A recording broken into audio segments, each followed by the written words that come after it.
When it comes to reproductive science, there's a lot of exciting news, including AI or artificial intelligence in the mix. Today, we'll meet Dr. Eduardo Hariton. He's a physician, and we're going to find out how his Harvard education influenced his career. We're also going to be speaking with Jackie Shu, a medical assistant and founder of US SynCare and an HIMSS member. Welcome to Fertile Edge, a podcast from Reproductive Science Center of the San Francisco Bay Area. I'm Maggie McKay. Thank you both for being here today. We are also going to have Jackie translating our questions and answers in Chinese. Dr. Hariton, let's start with you. Can you share your background and how your Harvard education influenced your career in reproductive medicine? 多谢你今天Dr. Hariton from RC 的这个生殖中心的医生来上我们这个访谈的节目。Dr. Hariton， 您的这个在哈佛受教育的背景，怎么样能够帮助您在看病人方面更加的成功？谢谢 Jackie， 我的中文不好。I'm so happy to be here. I'm originally from Venezuela, so I grew up overseas. I came to the United States when I was 15, did some education in Florida, and then moved up to Boston, where I did my medical school degree, my business school degree, and my residency in obstetric and gynecology at the Harvard hospitals.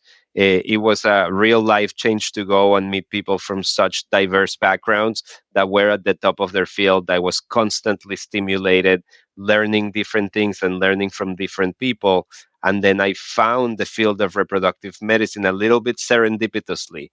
I wanted to work in a field where I could partner with patients to change their health and improve their health. And I realized that fertility was one of them. It was where women would be coming to you at a very vulnerable time to try to get help, to try to really partner with you to either change their course of the pregnancy, change their life by helping them have children when they couldn't. And it was a really special experience. So it was at Harvard where I decided that that was the path that I wanted to take in my career. It's a long path. It requires 7 years of training after fellowship, but I love my job and I love everything I do every day. 我出生在这个国外，也没有出生在美国。15岁的时候来到美国，后来就是先是在佛罗里达，然后去这个哈佛大学医学院完成了我的这个住院医师的工作。生长在国外，以及后来又来到美国，我这样的背景以及在这个哈佛受教育的过程，让我对这个国际病人、对试管、对辅助生殖领域有了这个非常大的帮助，让我选择这条路。在哈佛医学院的时候，这个我当然是从妇产科医生开始，然后后来发现这个辅助生殖领域，就是妇女不孕这个方向是我特别能够把我的这种热情对这个病人的家庭的帮助作为我最终选择的目标。As a former Harvard Medical School Admissions Committee member, what advice can you offer prospective applicants who want to study there?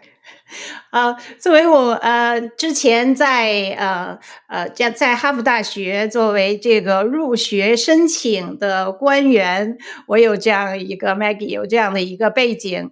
那我想问一下Hariton 医生，你对于这个如何申请到大学有些什么建议？I would first encourage them to dream big. I never in my life imagined that I would be able to get into this institution, but I worked very hard and eventually I got there. When I was there, I wanted to make sure that I supported the community and I served in the admissions committee, reviewing applications and deciding which people we would accept into the medical school.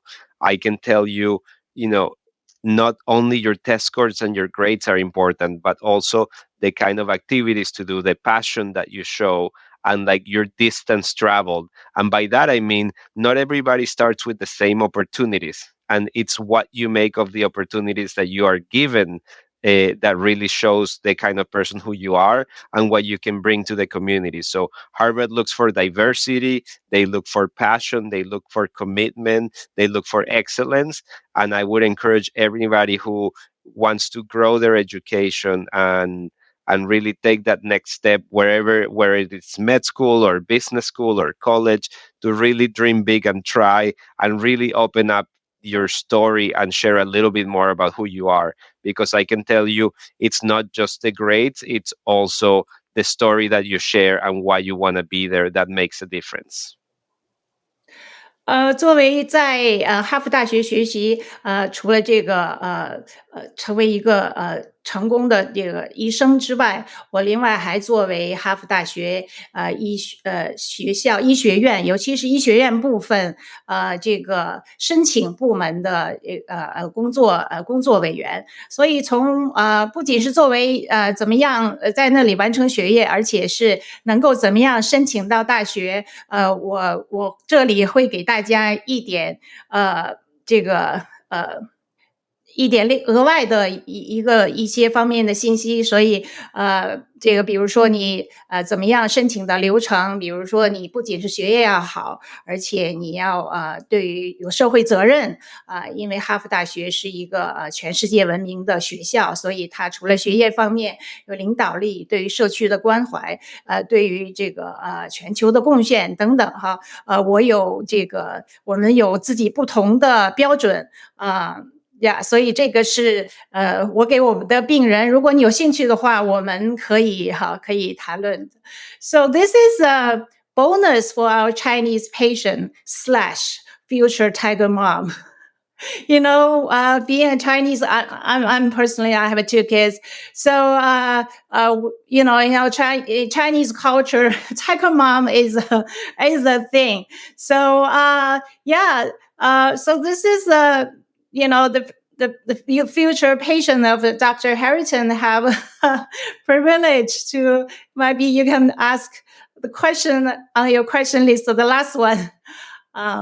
所以这个是刚才提到了就是说如果是你如果见 Dr. Hariton 的话，你可以问完你所有的试管方面的问题之外，你可以问最后一个关于怎么样你将来的孩子可以怎么样入学哈佛的这样的一个好处。Dr. Hariton, your bio shows that you received a medical degree, but also an MBA at Harvard. How do you blend your medical and your business expertise to innovate in fertility services at the Reproductive Science Center? 您的这个履历显示，除了你在哈佛念这个医学院之外，另外还有完成了就是 MBA 这样的一个项目那你怎么样把您的这种这个 MBA 的这个背景这个在治疗病人在管理医院方面有些什么帮助呢？ So I think what business school really taught me is to approach problems from a different perspective. In medical school, everybody studies the same thing, and then you learn every different step of the way, from the basic to the complex. In business school, you sit down and you do a case with 80, 90 people from different backgrounds, different countries, different genders, different perspective, and you discuss that case and you get put into different situations. So what it brought to me is an ability to look at problems from a different perspective. Healthcare is very complex, but the way that we take care of patients can always get better. So the way that I use my business education is to really look at both patient care and the operations of the clinic and think about how can we do this better? how can we take better care of patients? How can we make the process easier? Because people are coming from very far, from China, from South America, from Europe, to get care from us. And I want to make sure that it is as easy as it can be. This is a difficult time in their life, and I want to make it easier. The other thing that I do is that I spend a lot of time thinking about innovation and technology. I want to make sure that we're using the latest, most innovative approaches, whether it is AI or new culture media or whatever else, making sure we put the patient first, but always trying to give them the best success possible. OK，作为MBA 的项目，因为在哈佛学习的时候，如果你是医学院的学生，那你就是在你的术的领域里边会这个会增加你的这个知识量。那为什么学习这个MBA 的项目就可以在整个横向方面帮助就是这个一个诊所能够更因为尤其是 IVF 它是一个团队的工作，所以不仅是一个医生，那另外我们其他方面的团队的成员大家一块儿工作。那 MBA 这个项目就让我在这个方面有很多这个学习，这样的话，除了我自己看病人之外，然后另外就是整个诊所的方面，管理方面成功率方面都会有很大的帮助。It seems like you've done a lot of work in the artificial intelligence space. You mentioned it a few times earlier. In what ways do you see AI improving or optimizing reproductive cycles in the near future? 看起来您在这个 AI 的领域人工智能领域您已经做了很多的工作那就是你怎么样来你的观念是什么？比如说将来在这个AI 怎么样应用能够帮助到这个病人的成功？ So I think artificial intelligence is a very exciting tool that we're going to be able to apply to the way that we take care of patients. So I think, I'll talk about three things that I think we can do with it. Number one is predicting outcomes better. I think it is really important to set our patients' expectations before we begin treatment as to what they might expect. And I think we can be a lot more precise if we use AI models to help them understand what the success might look like with IUI or with IVF or with donor, etc., so that they can pick the right treatment for them. During stimulation, I think we can make better decisions. I train for a lot of time to do this, and I like to think that I'm very good at it, but I only train on a limited number of patients. What if I could take the data from every patient that the whole country has taken care of over the last 10 years and use that to make the right decision for each individual patient based on how old they are, how much they weigh, how many follicles they have, what they have tried before? I think we could get a lot better because the human brain doesn't have the capacity to process that much data so quickly. And also, it would remove a lot of the biases that humans have in terms of what happened last week or the patient that comes to mind in this given instance. And then lastly, we use embryologists and the way that they look at embryos to pick the one that we want to select for transfer. I think we can use machine learning and computer vision to, rather than look at an embryo and a couple characteristics, look at 2 million pixels of information to pick the best embryo, so that hopefully we're prioritizing the ones that are going to get our patients pregnant faster. We're doing studies across all of these fields and trying to bring the best of it forward. It will take a little bit of time to get that to market because we want to do so thoughtfully and carefully, and always making sure we're putting the rights of the patient first. OK，在 AI 的领域，我想有3点可以给大家分享。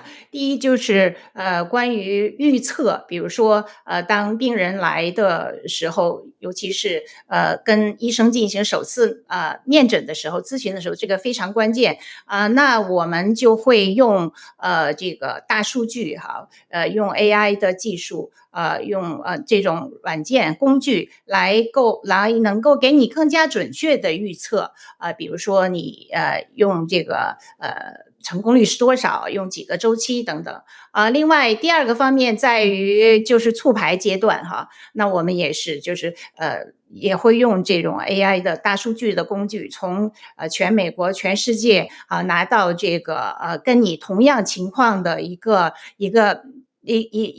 数据来统计，来能够帮助你做这个促排这个过程中的最大化。另外就是最后一个部分，就是在后台在实验室部分，也会帮助我们的胚胎师用这个大数据AI 智能工具这种来挑选出最成功的最好的这个胚胎来能够移植。这个是一个一个 AI 在这方面的应用，我在这方面做了很多工作。Okay, so I know RC has been a pioneer to utilize all kind of high tech. When I started work with RC, I believe 10 years ago, RC already used big data, Polaris, to predict for the cycle or treatment protocol. So, Dr. Hariton, do you have more software? Do you still use Polaris to predict?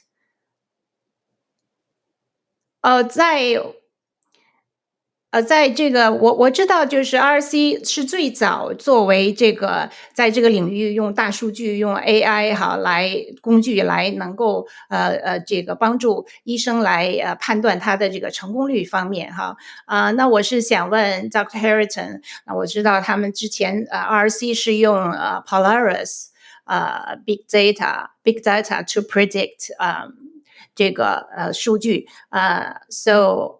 那我就想问一下这个 Dr. Hariton， 你们现在还有用其他更加新的吗？ That's a great question. We don't use Polaris because unfortunately they took that off the market and it's not available.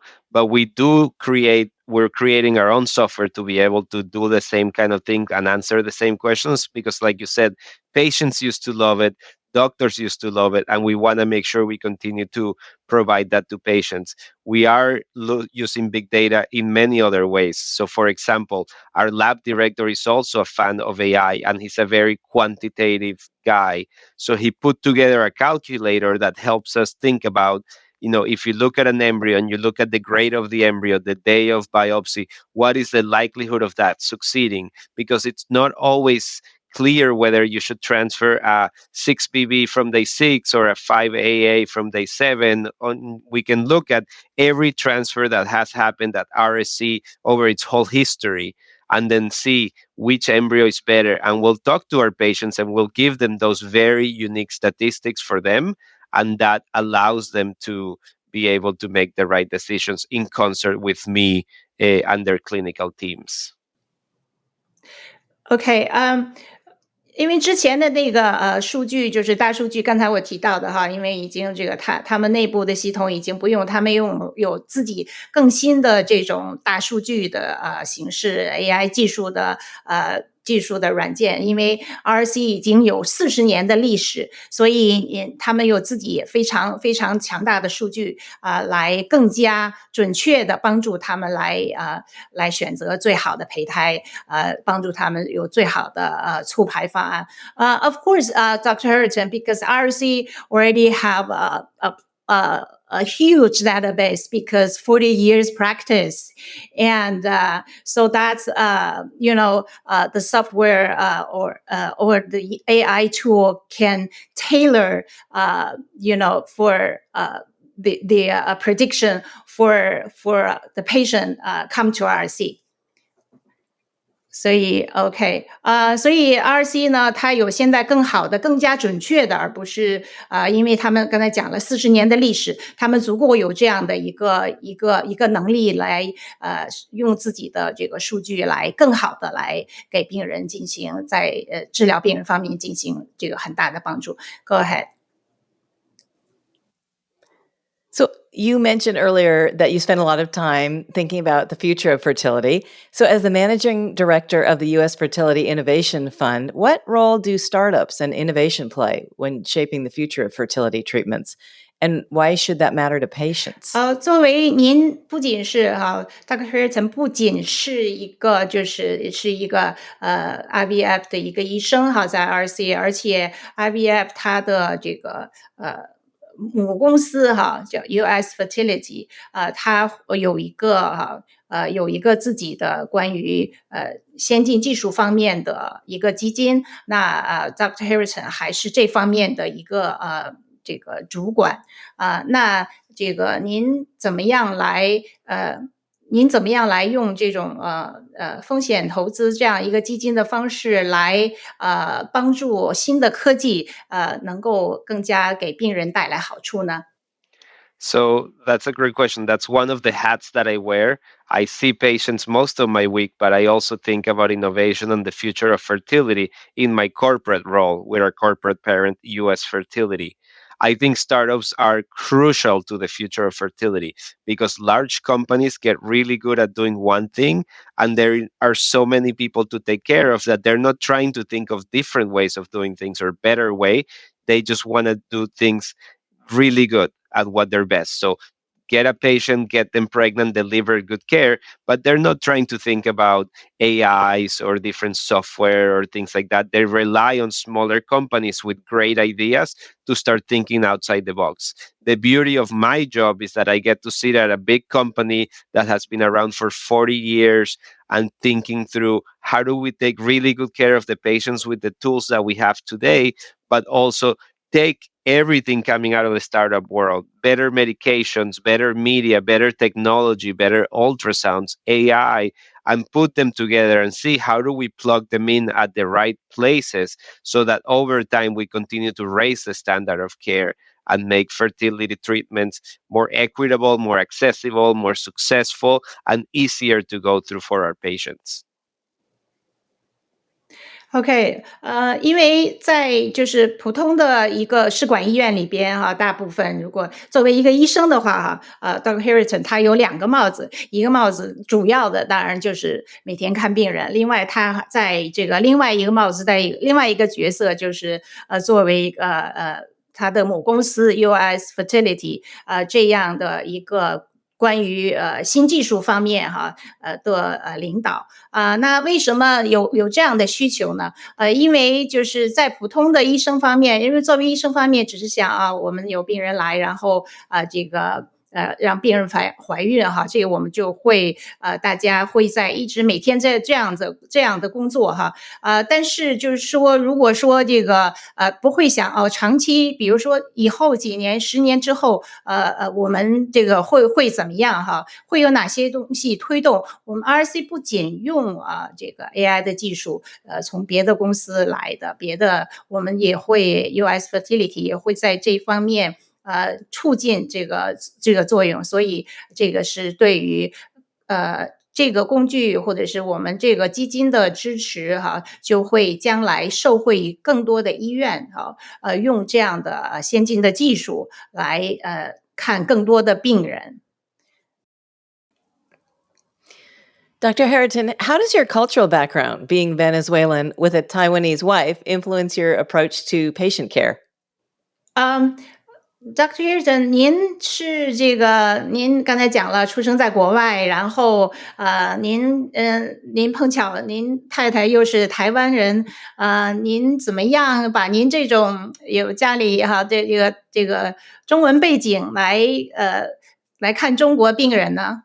我们的家住在台北，我的太太是台湾人，我有2个一个儿子。So I have family all over the world, a lot of them in East Asia, Singapore, Taipei, Venezuela, Latin America, and I have a family myself. So I think I try to bring a broad cultural perspective to the way that I take care of patients. I try to understand their cultural background, their preferences, and bring them into care because it's really important not just to take care of the clinical situation, but to take care of the whole patient. I also think being a father and a husband makes me appreciate how important it is for people to build a family I get home every night to my children, and it makes me proud every day that I'm able to give that to my patients as well, and change their life in not just the one instance, but for the rest of their lives. So I think that diversity in culture and experience, having lived in multiple countries and being married to someone from a different culture, really helps me look at the whole holistic patient, not just at a clinical problem. OK，刚才大家也知道了，Dr. Dr. Hariton 他的妻子是台湾人，他刚才讲了，他已经他有2个女儿1个儿子，他这个他自己又长在委内瑞拉，所以他有亲人又在南美洲或者其他欧洲，所以他自己本身来讲，对于多语言多文化这样一个背景，就已经就是非常非常习惯哈，也非常就是开放，然后也能用各种这个语言的这个习惯来帮助哈，语言和文化习惯来帮助治疗病人。他不仅是说在治疗病人方面，另外他本身是刚才讲了，他自己有自己的小家哈，有妻子，有3个孩子，所以他每天工作到回家就是看见3个孩子，他会觉得那个是那个生活是人生很大的一个意义，所以他也想把这种有一个家的这样的一个感觉哈，带给他的病人，所以这个是在这方面。Dr. Hariton, how is your Mandarin? 您中文怎么样？您再讲2句吗？我的中文正在进步。My Mandarin is improving, but slowly. I try. OK，所以他问中文怎么样，然后他说，其实我们觉得太 OK， 我们都可以听得懂，但是他每天都在学习，因为他的太太是台湾人。Jackie, how does SynCare complement RSC's fertility treatment as it relates to patients coming from China? SynCare has been working with RC, I believe, over 10 years. We do 2 things, help Chinese patients. Number 1 is recruit. Number 2 is facilitate. Recruit means before cycle starts, we help send information, expose each other. So overcome language barrier, healthcare system, culture different, like Dr. Hariton mentioned, geopolitical reason. Wow. Because we want Chinese patient to find, the best fit IVF clinic for them when they're in China. So we have an office in China. We have bilingual team to help patient to register and get to the system. 就是刚才他问哈，就是主持人问我们，就是我们在这一方面能够怎么样能够帮助中国病人？因为我们跟RC 已经这个合作了10几年，所以我们可以在2个方面，一个就是说我们会帮助中国的病人在来之前就首先找到这个RC 这样的医院另外就是我们有双语的团队在北京有办事处，所以帮助这个病人在能够很快的能够跟RC 的医生进行约上首诊This is so this is what we do. Recruit patients and get them to the system. So that the number 2 we do facilitating. Once patients start to cycle, we as a team of myself is trained, certified medical assistant, and my other team members certified bilingual Chinese medical translator. So we understand, and plus we have in the past 10 plus years, we work with patients shoulder by shoulder, I believe 100 cycles. So we know every aspect of the procedure along the way. So that's we do for facilitating, and with our headquarters in Silicon Valley, we like RC blind technology to this part, facilitated part. See, we use bilingual Chinese education material, include like video we can make to Chinese, like today we're doing right now, and to profile doctor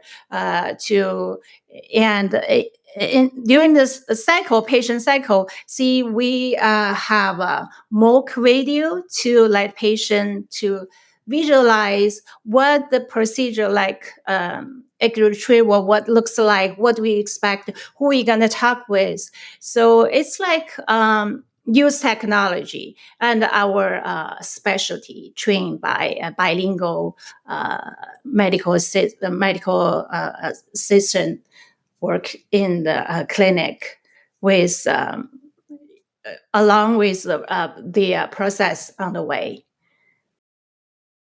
I think you mentioned it, but how long have you been working with RSC to provide concierge services? I believe 10 more years. When we start, I was very impressive about how I believe 10 years ago, when I was translating for a Chinese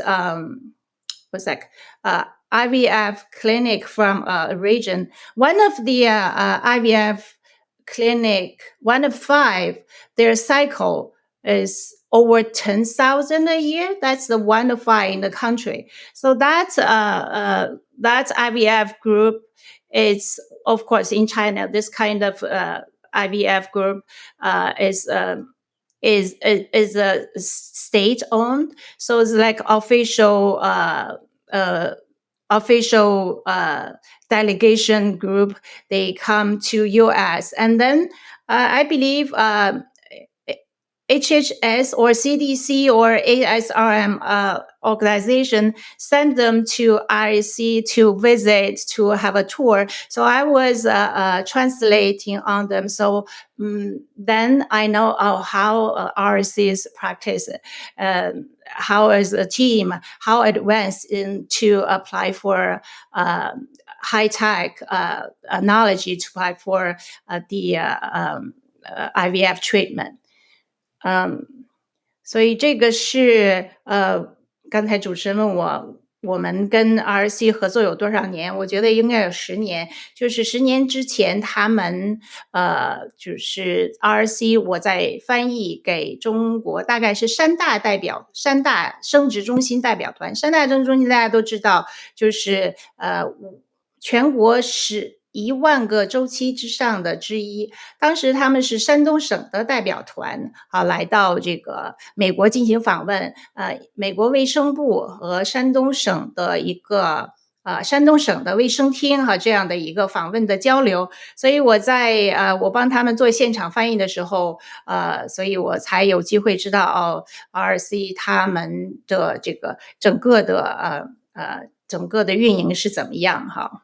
Thank you both so much for making the time to be here today. We appreciate it, and that was fascinating hearing about what you do. Thank you. Thank you so much for having us. That's Dr. Eduardo Hariton, physician, and Jackie Xu, founder of US SynCare and medical assistant. To find out more, please visit rscbayarea.com/about-Chinese. And if you found this podcast helpful, please share it on your social channels and check out the full podcast library for topics of interest to you. I'm Maggie McKay. This is Fertile Edge, a podcast presented by Reproductive Science Center of the San Francisco Bay Area. Thanks for listening.